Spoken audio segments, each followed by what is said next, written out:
Գյուրջան Կասկադ, հասանելի բնակարաններ 65 ամիս մարման ժամկետով։ Պարոն Քոչարյան, խմբակցության հայտարարության մասին հիշեցրեցիք։ Խմբակցության հայտարարության մեջ բավական ուշագրավ էր մի հատված, որ խմբակցությունը, Հայաստան խմբակցությունը ընդգծել էր, որ սա թիրախավորում է եւ Հայաստան խմբակցությանը եւ նաեւ ձեզ այս գործընթացը։ Ձեզ ով է փորձում թիրախավորել, որովհետև մենք դրանից հետո տեսանք ընդդիմադիր շրջանակներում փոխադարձ քննադատություններ եւ ամենահիմնական, այսպես հիմնական հարցերից մեկն այն էր, որ տեխնազու խնդիր կա ընդդիմադիր դաշտում եւ չեն կողմնորոշվում ընդդիմադիրները, դրա համար քննադատության սլակները նաեւ ուղղում ձեր դեմ։ Իդեպ հիշեցնեմ, որ նաև պատիվ ունեմ խմբակցության ղեկավարը, երբ որ հարց հնչեց լրագրողների կողմից, որ ենթադրենք Ռոբերտ Քոչարյանը տեխնացություն առաջադրվի, դուք ինչպես կվարվեք, նրանք ասացին, որ կողմ կքվեարկել։ Ինչու են ձեզ թիրախավորում։ Սկսենք այդտեղից։ Ու առաջինը հենց իրեն շեֆը ասաց, որ հանգիստ թողեք Քոչարյանին։ Եվ ենթադրում եմ, որ սա առաջերտին պետք է կուսակիցներին վերաբերվեր հետո այսպես կուսակցական շրջանակներից ավելի դուրս։ Բայց պատիվ ունեմ ինքը իրենք հայտարարեցին, որ իրենք տեխնացու չունեն։ Տարօրինակ չի թվում, թե կուսակցությունը, որը երկար տարիներ եղել է իշխող կուսակցություն, տեխնացություն չունի։ Օրինակ իմ մոտ հարց առաջացնում։ Համապատասխան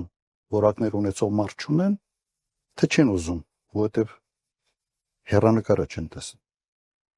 Համոզված եմ, որ համապատասխան որակավորում մարդիկ իրենք ունեն իհարկե։ Հեռանկարը չեն տեսնում, դրա համար տեխնացու չունեն։ Հիմա Հայաստան դաշինքը ունի վարչապետի տեխնացու։ Մեր ֆրակցիայից միայն մի 8 հոգի կարան վարչապետ լինեն իրենց անցած ճանապարհով եւ փորձով։ Բայց կրկնում եմ, մենք ուղղակի մարդ չունենք, որը 48 ժամվա համար պատրաստան նման քայլի գնալ։ Ես չեմ կարծում, որ որևէ լուրջ տեխնացու պատրաստ է ուղղակի մտնել այդպիսի գործընթացի մեջ։ Իմ գնահատականը դա։ Հիմա երևի ձեր հարցը դրան է վերա։ Ով է թիրախավորում։ Այո, ով է ձեզ թիրախավորում։ Նրանց, ովքեր այդ թեման քշում են։ Նախաձեռնողներ եւ կոնկրետ աջակցողներ։ Ես տվյալ դեպքում ենթացեք սա ձեր հանրապետական կուսակցությունն է, ես ենթադրում եմ։ Դե փոխադարձ վիրավորակն է այդ երկու խմբակցություններից էր։ Հիմա իրենք ընտրել են այս մարտավարությունը, թող շարունակեն։ Ինչ վերաբերում է ինձ թիրախավորելուն, ես թիրախավորվելու իմունիտետը արդեն ունեմ, գիտեք, քանի տարի։ Շատ երկար տարիների փորձ ունեմ։ Բայց սա մի առավելություն է տալիս։ Դու չես խոսում, քո մասին սա խոսում։